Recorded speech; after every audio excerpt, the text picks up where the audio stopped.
Shalom, selamat pagi. Kita bertemu kembali dalam kasih Tuhan untuk mengakhiri minggu ini dan memasuki hari yang baru, itu di minggu yang baru.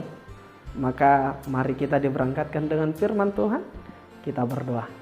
Terima kasih Tuhan atas penyertaan-Mu di dalam kehidupan kami, sehingga kami boleh bangun dari tempat tidur kami untuk memuji dan memuliakan nama-Mu.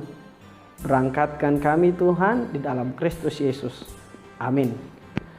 Bapak Ibu, firman Tuhan yang memberangkatkan kita untuk melakukan aktivitas kita dalam satu hari ini diambil dari kitab Mazmur pasalnya yang pertama, ayatnya yang kedua. Demikian firman Tuhan.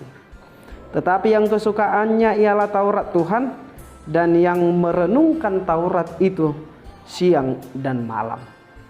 Bapak Ibu yang terkasih dalam Yesus Kristus, berbicara suka dan tidak suka, hal itu ditentukan oleh diri kita sendiri. Bila kita tanyakan sesuatu kepada seseorang untuk menilainya, maka jawaban dari seseorang itu sangatlah simpel. Bila yang kita tanyakan itu menarik dan tidak menjadi beban baginya, maka dia akan menjawab dengan suka. Tetapi bila yang kita tanyakan itu tidak menarik dan menjadi beban bagi dirinya, maka dengan mudahnya dia mengatakan tidak suka dengan apa yang kita tanyakan. Demikian juga di dalam kehidupan kita. Hal itu sering terjadi bagi kita dalam melakukan firman Tuhan. Yang menjadi pertanyaan bagi kita, apakah kita bersuka cita menaati hukum Tuhan atau tidak? Dalam perjanjian baru digambarkan bahwa Taurat Tuhan itu telah menjadi aturan yang kaku. Semua dinilai berdasarkan hukum Taurat.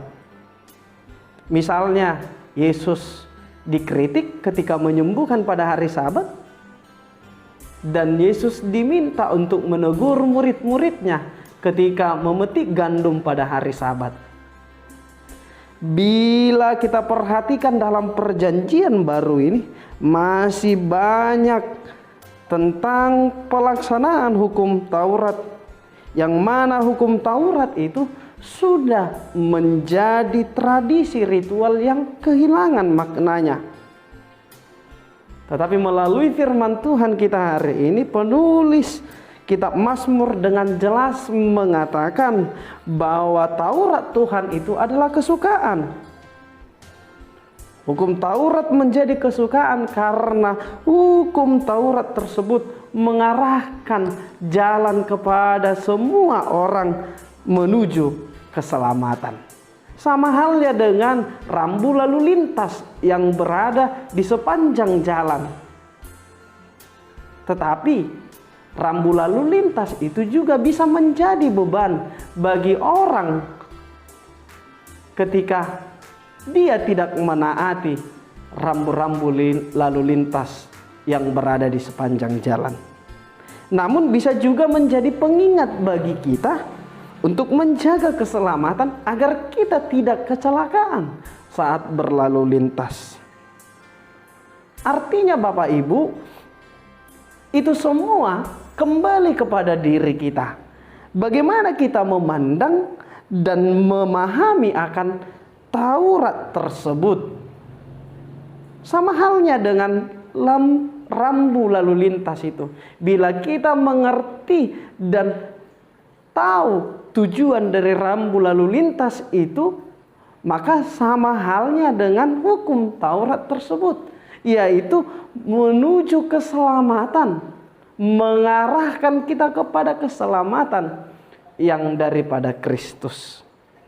Sejatinya Bapak Ibu, hukum Taurat itu seperti yang diungkapkan oleh pemazmur melalui firman kita hari ini adalah kesukaan. Di mana kesukaan itu akan mendatangkan semangat dan gairah untuk menaatinya.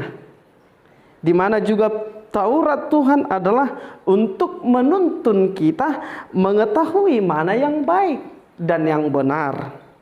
Dan Taurat Tuhan itu juga mengarahkan hidup kita untuk beroleh berkat dan karunia Tuhan Yesus Kristus. Tuhan menguatkan kita untuk menaati dan mensukai hukum Taurat, dan Tuhan juga yang akan memberkati kita. Kita berdoa. Terima kasih Tuhan atas firman-Mu yang mengingatkan kami agar kami tetap hidup di dalam hukum-Mu, sehingga kami mengerti akan mana yang baik dan mana yang buruk, yang tidak berkenan di hadapan Tuhan. Tuntun kami Tuhan melalui hukum-Mu, sehingga kami boleh sampai kepada keselamatan yang Tuhan janjikan kepada kami. Dan kami juga menerima berkat dan kasih karunia yang daripada Tuhan. Berkati Tuhan setiap jemaat-Mu dimanapun mereka berada. Berkati setiap pekerjaan dan usaha mereka. Berkati juga anak-anak. Dan berkati juga Tuhan setiap perjalanan kehidupan mereka. Agar mereka boleh bersuka cita di dalam menjalani aktivitas mereka di tengah-tengah dunia ini. Berkati juga para hamba-Mu yang mengabarkan kabar sukacita, sehingga para jemaat Tuhan boleh menerima kekuatan untuk menjalani kehidupan mereka. Berkati gereja-Mu dan pemerintah kami ini, supaya boleh berjalan sesuai dengan kehendak Tuhan di dalam kepemimpinan mereka. Ampuni kami Tuhan akan kesalahan kami di dalam Kristus Yesus. Kami mengucap syukur. Amin. Horas, salam sehat, Tuhan memberkati.